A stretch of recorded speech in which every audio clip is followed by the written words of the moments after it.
నలుగురు ఉంటే ఒకళ్ళకి వేసేవాళ్ళు. ఇవాళ నంద్యాలలో 11 మంది ఇంట్లో పిల్లలు ఉంటే 11 మందికి కూడా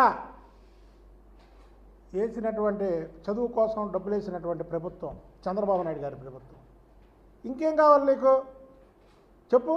ఇంకేం కావాలి? సూపర్ 6 పథకాలు హామీ ఇచ్చారు. సూపర్ 6 అనేది ప్రతిదీ కూడా చేసి సూపర్ హిట్ చేసినటువంటి ప్రభుత్వం చంద్రబాబు నాయుడు గారి ప్రభుత్వం. ఇకపోతే లోకేష్ బాబు గారిని శశిపాలుడితో పోలుస్తున్నాడు. శశిపాలుడు కాదు, కలియుగ అభిమన్యుడు. ఆనాటి భారతంలో అభిమన్యుడికి పద్మవ్యూహంలోకి వెళ్ళడమే కానీ ఛేదించుకొని రావడం బయటికి తెలియదు. కానీ ఈ కలియుగ అభిమన్యుడికి పద్మవ్యూహంలోకి వెళ్ళడం తెలుసు, ఆ పద్మవ్యూహాన్ని ఛేదించుకొని బయటికి రావడం కూడా తెలుసు. అందుకనే లోకేష్ బాబు గారు అంటే ప్రతి ఒక్కరు కూడా భయపడుతున్నారు. అంటే చంద్రబాబు నాయుడు గారి తర్వాత చంద్రబాబు నాయుడు గారే ఇక ఉన్నంతకాలం 4 సార్లు ముఖ్యమంత్రి అవడం అనేది రికార్డు. చంద్రబాబు గారి తర్వాత మళ్ళీ లోకేష్ బాబు గారు అన్నాడు.